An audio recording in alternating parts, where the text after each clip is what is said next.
Good morning students. कल हमने आपके ग्लोबलाइजेशन वाला चैप्टर स्टार्ट करा था इकोनॉमिक्स का। चैप्टर 4 जो है आपका इकोनॉमिक्स का वो हमने स्टार्ट करा। उसका पार्ट सेकंड जो है हम आज स्टार्ट करेंगे। कल वाला हम रिकॉल कर लेते हैं, इंटरलिंकिंग प्रोडक्शन अक्रॉस कंट्रीज़। ठीक है, तो कल हमने पढ़ा था कि कैसे आप जब प्रोडक्शन होता है आपका अक्रॉस द कंट्रीज़ किस तरीके से होता है। एमएनसीज जो हैं वो आपके प्रोडक्शन जो होता है उसके आपके डिस्पर्स जो लोकेशंस होती है अलग अलग जगहों पे जो हैं, अलग अलग जगहों पे आपके जो प्रोडक्शन होता है उसको किस तरीके से वो मैनेज कर पाती है और उसको सेटअप करती हैं। तो ये इंटरलिंकिंग प्रोडक्शन अक्रॉस कंट्रीज से आपके आप समझ सकते हैं कि एमएनसी जो है सेटअप करती है प्रोडक्शन जॉइंटली आपके जो लोकल कंपनीज होती हैं उनके साथ में, और उसका फ़ायदा दोनों को ही मिलता है कि आपकी जॉइंटली जो है जो लोकल जो आपकी कंपनीज होती हैं उनका भी प्रोडक्शन, उनका भी जो इन्वेस्टमेंट जो होता है एडिशनल इन्वेस्टमेंट उसका एमएनसीज कर देती है, प्रोवाइड करा देती है मनी उनको, और नई मशीन्स वगैरह वो ख़रीद सकते हैं और एमएनसी जो है उनको लेटेस्ट टेक्नोलॉजी भी दे सकती है। ये हमने कल क्लियर कर लिया ताकि उनका प्रोडक्शन और बढ़ेगा, ताकि जो लोकल कंपनीज़ की हम बात कर रहे थे पराग फूड्स और उनकी, तो कारगिल फूड्स जो अमेरिकन कंपनी है वो किस तरीके से अपने अंडर में ले लेती पराग फूड्स को, कैसे प्रोडक्शन उसका आगे बढ़ जाता। तो ब्रांड नेम से जो है वो अपना कैसे एमएनसी कंपनीज जो है आपका प्रोडक्शन आगे बढ़ा सकती है, कल हमने क्लियर किया था। आज हम नया टॉपिक लेंगे, foreign trade and integration of markets.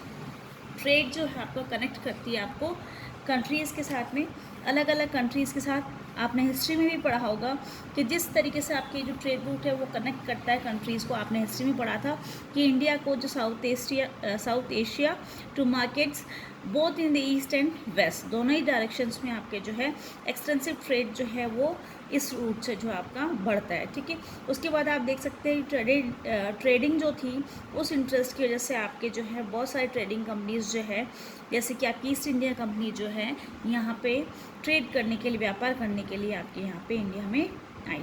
Simply आप जान सकते हैं कि फॉरेन ट्रेड जो है आपको एक अपॉर्चुनिटी देती है प्रोड्यूसर्स को, ताकि वो डोमेस्टिक मार्केट्स और जो मार्केट्स है ऑफ देयर ओन कंट्रीज उनको आगे बढ़ सके, उनको एक मौका मिलता है ताकि वो आगे बढ़ जाएं। प्रोड्यूसर्स जो होते हैं इसमें क्या करते हैं, वो सेल कर सकते हैं अपने खुद के जो प्रोड्यूसर्स जो हैं वो सेल कर सकते हैं जो भी वो प्रोड्यूस करते हैं, not only in the markets located with in the country but can also compete in markets, यानी केवल अपने ही कंट्री में नहीं बल्कि दूसरे कंट्रीज़ में भी वो जो है अपना जो भी प्रोडक्शन है वो एक्सपोर्ट कर सकते हैं। जिस तरीके से हमारे चाइनीज़ जो टॉयज़ है वो कम रेट पे जो हैं वो यहाँ पे आते हैं और लोग जो है अट्रैक्ट होते हैं उसकी तरफ, तो हमारे इंडियन टॉयज़ को जो है वो रिप्लेस कर चुकी है। तो इस तरीके से भी नहीं होना चाहिए कि आपकी दूसरी कंपनीज आ जाए और आपके खुद का जो प्रोडक्शन है वो रिप्लेस हो जाए, यानी दूसरी कंपनीज आपका सब कुछ ले ले और आपके जो इंडियन जो मार्केट है उसमें वो फ्लरिश हो जाए और आपका प्रोडक्शन जो वो ख़त्म हो जाए। ऐसा भी नहीं होना चाहिए। आपका जो कनेक्टिंग है आपके प्रोडक्शन को लेकर के दूसरे कंट्रीज़ के साथ, वो इस तरीके से गवर्नमेंट उसको मैनेज करे ताकि जो है आपका भी प्रोडक्शन सही चलता रहे और प्रोडक्शन इस तरीके से हो कि आपको भी फ़ायदा हो और एमएनसी कंपनीज़ जो है मल्टीनेशनल कंपनीज़ वो आपको प्रोडक्शन को आगे बढ़ाए भी और आपको भी फ़ायदा हो। ठीक है, तो यही बात हम पढ़ रहे थे, व्हाट इज़ ग्लोबलाइजेशन।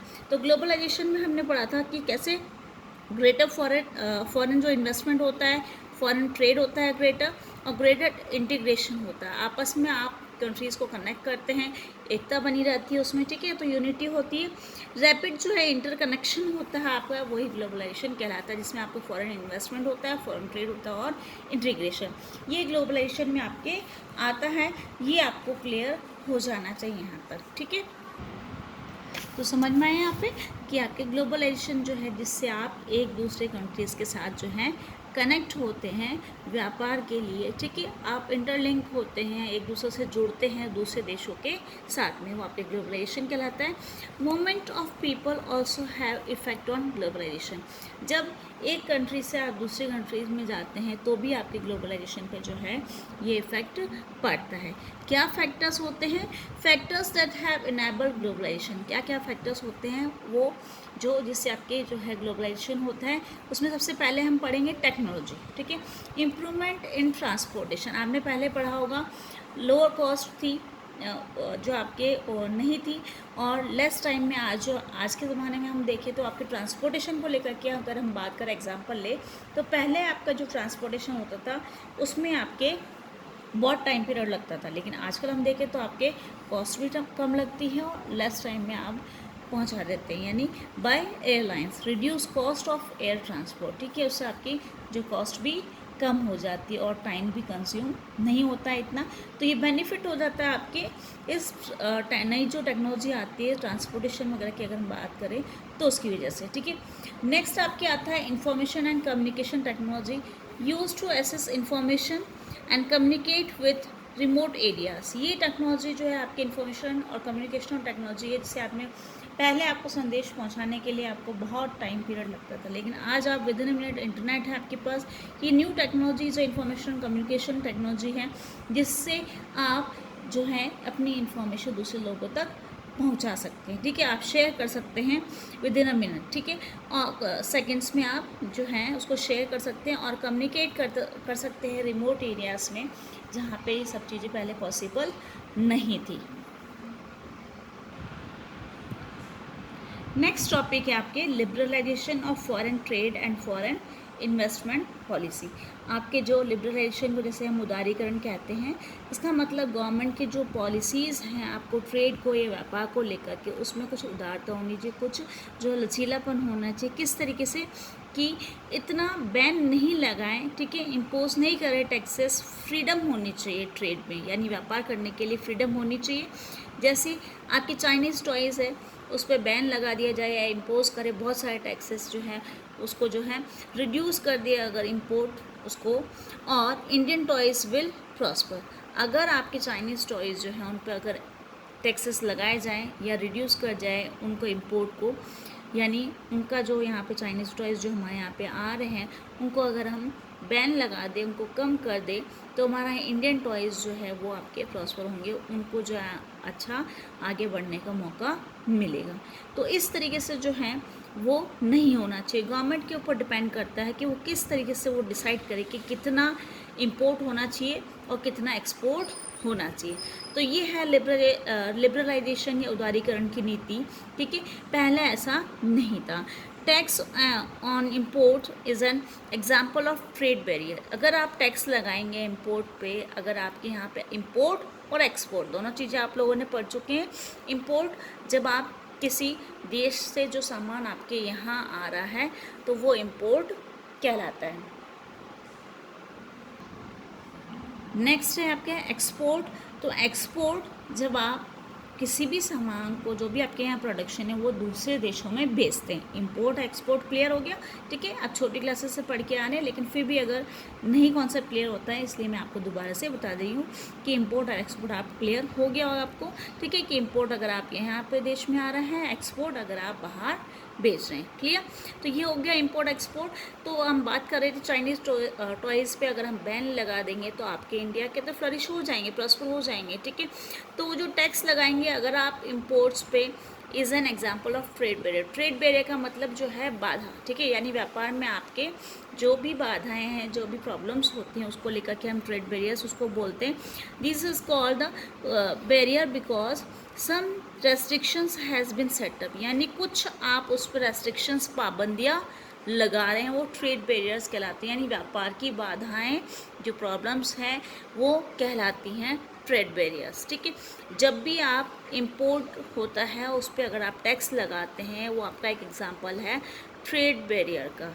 यानी व्यापार पे आप कोई भी पाबंदी लगा रहे हैं या रेस्ट्रिक्शंस लगा रहे हैं या पाबंदी लगा रहे हैं, उसको आप ट्रेड बैरियर कहते हैं। और इसी के एग्जांपल जो है आपके जो टैक्स लगाना है इंपोर्ट पे, वो कहलाता है। तो इस तरीके से क्वेश्चंस आपको पूछ सकते हैं कि टैक्स लगाना जो है किसका एग्जांपल है। तो इस तरीके से आपको एग्जांपल्स याद रखने होंगे और एग्ज़ाम में क्वेश्चंस आते हैं तो आपको आंसर्स देने होंगे। कि अगर टैक्स का पूछ लिया कि tax on imports is an example of what, तो आप लिखेंगे ट्रेड बैरियर। समझ में आया यहाँ तक कि आपके व्यापार में जो बैरियर्स है, ये जो पाबंदियाँ हैं, जो रेस्ट्रिक्शंस हैं, वो क्या कहलाते हैं, तो ट्रेड बैरियर्स के रूप में। और इसका एग्जांपल पूछा जाए तो जो टैक्स लगाए जाते हैं इंपोर्ट पे, वो आपके कहलाते हैं। तीनों तरीके से आपको किसी भी तरीके से आपको क्वेश्चंस जो पूछे जा सकते हैं। लिबरलाइजेशन भी पूछेंगे और इस तरीके से भी आपके क्वेश्चंस आते हैं। क्लियर यहाँ तक? ये हो गया आपके रेस्ट्रिक्शंस जो आप लगाते हैं इम्पोर्ट पे, उसको हम ट्रेड बैरियर्स से पहचान सकते हैं, समझ सकते हैं। क्लियर? नेक्स्ट है आपके रेस्ट्रिक्शंस जो है गवर्नमेंट जो है उसको जो टू इंक्रीज और डिक्रीज, ठीक है, गवर्नमेंट को ज़रूरत होती है कि वो कितना वो जो है इसको इंक्रीज़ कर सकती है, कितना डिक्रीज़ करना है, वो डिपेंड करता है आपकी गवर्नमेंट में। हाउ मच शुड कम, यानी कितना आपके यहाँ पे इंपोर्ट होना चाहिए, कितना एक्सपोर्ट होना चाहिए, वो सब गवर्नमेंट के ऊपर डिपेंड करता है। ठीक है, after independence India had put barriers to foreign trade and foreign investment. ठीक है, जब हमारे यहाँ पे जो है आज़ादी मिली हमारे देश को, उसके बाद हमारे यहाँ पे बैरियर्स लगाए गए थे। ठीक है, और यहाँ पे कंसिडर किया गया नेसेसरी कि प्रोटेक्ट करना है हमको प्रोड्यूसर्स को, जो हमारे कंट्रीज़ में जो भी फॉरेन कंपटीशन है उससे हमको इनको सबको बचाना है। 1950s और 60s तक की हम बात करें तो competition from imports at that stage would not have allowed these industries to come up. यहाँ तक जो है 50-60s तक जो है इन कंपनीज़ को नहीं अलाउ किया गया था, लेकिन उसके बाद जो इम्पोर्ट्स जो हैं ओनली इसेंशियल आइटम्स जैसे मशीनरी, फर्टिलाइजर्स और पेट्रोलियम का, यानी जो जो जिसकी ज़रूरत होती है इसेंशियल, जिसके बिना नहीं जिनकी ज़रूरत होती है उनके बिना काम नहीं चलता है, तो वो चीज़ें आप ला सकते हैं। और उसके बाद जो है 1991 की बात करें तो उसके बाद कुछ जो है पॉलिसीज़ जो है इंडिया में बनाई गई।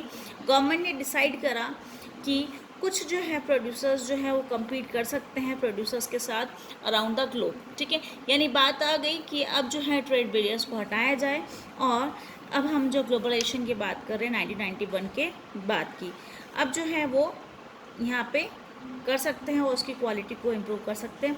ये डिसीजंस लिया गया था। तो उसके बाद जो है जो बैरियर्स थे फॉरेन ट्रेड और फॉरेन इन्वेस्टमेंट पे, वो हटा दिए गए 1991 के बाद। ये आपको याद करना पड़ेगा। इससे मतलब ये हुआ कि आपके जो गुड्स जो है इंपोर्ट किया जा सकता है और एक्सपोर्ट किया जा सकता है इजीली, और फॉरेन कंपनीज़ जो है वो सेटअप कर सकती हैं आपके यहाँ पे कंपनीज़। ठीक है, ये बता दिया मैंने आपको 1991 के बाद जो है वो कम्पीट कर सकती है अदर कंपनीज़ के साथ और वो सेटअप कर सकती है। तो कंपटीशन जो है उससे क्या होगा, अब उनको पता चल गया, गवर्नमेंट को भी महसूस हुआ, ये रियलाइज़ हुआ कि कंपटीशन जो है उससे आपके जो है इम्प्रूव होगी आपकी क्वालिटी की, और ट्रेड बैरियर्स जो है वो रिमूव कर दिए जाने चाहिए। तो रिमूविंग बैरियर्स ऑन रेस्ट्रिक्शन और restrictions set up by the government is what is known as the liberalisation, जो हमने अभी पहले पढ़ा था कि आप जो भी आपकी बाधाएं हैं, जो भी रिमूव कर रहे हैं आप बैरियर्स को, या रेस्ट्रिक्शंस जो पाबंदियां हैं उनको जो रिमूव कर रहे हैं उनको हटाना किसके द्वारा, by the government, is what is known as the liberalisation. Liberalisation यानी उदारीकरण, जिसमें आपकी एक पॉलिसी होती है जिसमें आपके ट्रेड बैरियर्स यानी व्यापार में जो भी बाधाएं हैं उनको आप हटा देते हैं, वो आपके जो है कहलाता है लिबरलाइजेशन। क्लियर? तो हमने इस तरीके से पढ़ा कि रिमूविंग बैरियर्स और restriction setup by the government के द्वारा जो इनको हटाया जाना, बैरियर्स को, जो भी बाधा हैं, जो रेस्ट्रिक्शंस है, जो पाबंदियां हैं, गवर्नमेंट इनको हटा देती हैं, तो ये आपके क्या कहलाता है, लिबरलाइजेशन। ठीक है, उदारीकरण की नीति जिसको हम बोलते हैं हिंदी में, वो लिबरलाइजेशन कहलाता है, जिसमें आपके ट्रेड बैरियर्स जो होते हैं या रेस्ट्रिक्शंस होती हैं ट्रेड में, उन सबको जो गवर्नमेंट जो है वो हटा देती है, सेटअप बाय द गवर्नमेंट। ठीक है, रिमूविंग बैरियर्स यानी जो भी हटा दिए गए हैं बाय द गवर्नमेंट, वो आपके लिबरलाइजेशन कहलाता है। नेक्स्ट है आपके डिसीजन जो है फ्रीली हो जाता है आपके इंपोर्ट और एक्सपोर्ट का। ठीक है, इसमें आप कोई पाबंदियां नहीं रहती, फ्रीली आप एक्सपोर्ट इंपोर्ट कर सकते हैं। मोर लिबरल गवर्नमेंट, इससे आपके जो है गवर्नमेंट जो होती है और लिबरल हो जाती है और उदार हो जाती है। ये सब चीज़ें हैं जो हमारे इंडियन लिबरलाइजेशन जो पॉलिसी थी उसमें हमने इंक्लूड किया गया था कि कितना इंपोर्ट कर सकते हैं, कितना एक्सपोर्ट कर सकते हैं। इसके लिए जो हैं बहुत सारे जो ऑर्गेनाइजेशंस होते हैं, उन्होंने जो है उसमें से एक ऑर्गेनाइजेशन है आपका वर्ल्ड ट्रेड ऑर्गेनाइजेशन, जिसका फुल फॉर्म शॉर्ट में हम एब्रीविएशन जो है उसका WTO है, और फुल फॉर्म में हम वर्ल्ड ट्रेड ऑर्गेनाइजेशन कहते हैं, ठीक है। ये जो है WTO जो है वो बैरियर्स जो हैं, WTO जो है अपनी रिसर्च करती है, उसके अनुसार बताती हैं, आपको एक्सप्लेन करती है कि जो बैरियर्स होते हैं ट्रेड में, बैरियर्स आर हार्मफुल। जो भी आपके बाधाएं हैं, रेस्ट्रिक्शंस हैं, पाबंदियां जो हैं आपके, वो आपके लिए हार्मफुल होती है। ट्रेड शुड बी फ्री, यानी व्यापार फ्री तरीके से होना चाहिए, यानी कोई बाधाएं उसमें नहीं होनी चाहिए। ऐसा नहीं हो कि इंपोर्ट एक्सपोर्ट में आपके कुछ जो है बैरियर्स या बाधाएं, रेस्ट्रिक्शंस हो। ये फ्रीली होना चाहिए। ये WTO की जो रिसर्चर्स हैं उसके द्वारा इन्होंने बताया। WTO जो वर्ल्ड ट्रेड ऑर्गेनाइजेशन है, उसका एम क्या है यहाँ पे? उसका एम है टू लिबरलाइज इंटरनेशनल ट्रेड, यानी अंतर्राष्ट्रीय जो व्यापार है उसमें उदार नीति अपनाना, ठीक है। लिबरल जो पॉलिसी होती है उसको अपनाना, यानी फ्रीली आप इंपोर्ट एक्सपोर्ट करना लिबरलाइजेशन कहलाता है। फ्रीडम होनी चाहिए आपको इंपोर्ट और एक्सपोर्ट करने की किसी भी व्यापार को लेकर के। समझ में आया? यानी एम है WTO का कि आपके फ्रीली जो है लिबरलाइज इंटरनेशनल ट्रेड का मतलब ये कि अंतर्राष्ट्रीय जो व्यापार करते हैं आप, उसमें उदारीकरण की नीति होनी चाहिए। उदार का मतलब यहाँ पे फ्रीडम से है, यानी फ्री आपको फ्रीडम होनी चाहिए, आप फ्रीली जो है इंपोर्ट एक्सपोर्ट कर सके। क्लियर? समझ में आया? WTO के लिए भी आपको पूछा जाता है कि क्या कहते हैं, क्या एम है, तो इस तरीके से आपको जो क्वेश्चंस बनते हैं वो आप बता सकते हैं।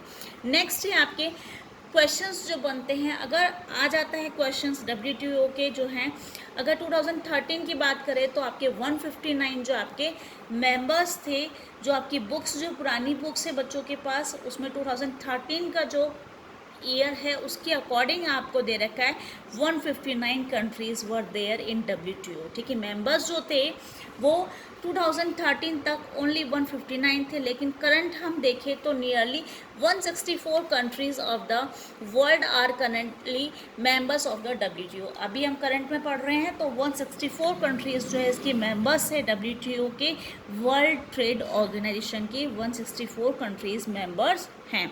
2013 का जो आपने स्टडी आपकी बुक्स में दे रखी है उसके अकॉर्डिंग टोटल आपके 159 जो है कंट्रीज़ हैं। तो ये था आपके आज की ग्लोबलाइजेशन में कैसे आप जो WTO है जो वो आपके सपोज करती है, अलाउ करती है फ्री ट्रेड के लिए, सबके लिए, ताकि आपके लिए प्रैक्टिस में आए हैं। और ये देखा गया कि डेवलप कंट्रीज़ जो है वो अनफेयरली जो रिटेन करती है ट्रेड बैरियर्स को, और दूसरी तरफ देख WTO जो है वो रूल्स जो है फोर्स करती है डेवलपिंग कंट्रीज़ की तरफ, ताकि वो ट्रेड बैरियर्स को रिमूव कर दे, ताकि आपकी फ्रीली हो जाए। एक एग्जांपल है इसका कि जो करंट डिबेट है ट्रेड जो एग्रीकल्चरल प्रोडक्ट्स का, वो आपकी बुक्स में दे रखी है, कैसे आप फ्री और ट्रेड कर सकते हैं। नेक्स्ट टॉपिक आपका impact of globalisation in India, वो हम कल स्टार्ट करेंगे। आज जो है हमने पढ़ा था कैसे आप ट्रेड बैरियर्स को रिमूव कर सकते हैं। रिमूव करना आपको ट्रेड बैरियर्स को, लिबरलाइजेशन कहलाता है। ये इंपॉर्टेंट टॉपिक है और इसके क्वेश्चन आंसर्स भी आपके पूछ जाते हैं एग्जांपल्स के रूप में। WTO के लिए भी आता है, ग्लोबलाइजेशन पे भी क्वेश्चन आता है, तो इसके आप नोट्स बना लीजिएगा और लर्न भी करते रहिएगा, ये ताकि आपके लिए ईजीली रहेगा। और अगर आपको जो भी प्रॉब्लम होती है आप दोबारा से पूछ सकते हैं, लेकिन आपको लर्न करना है इन सब चीज़ के लिए। कैसे लिबरलाइजेशन, कैसे 1991 के बाद जो है गवर्नमेंट ने स्टार्ट करा, उससे पहले क्यों नहीं किया था, ठीक है। इंपोर्ट एक्सपोर्ट को लेकर के लिबरल कब हुई, तो 1991 के बाद जो है वो आप एग्जांपल्स आपको लर्न करने पड़ेंगे। यहाँ तक आप कर लीजिए। कल हम इम्पैक्ट जो है ग्लोबलाइजेशन का इंडियन ट्रेड पे कितना पड़ता है, हमारे इंडिया पे कितना पड़ता है, उसके बारे में हम पढ़ेंगे।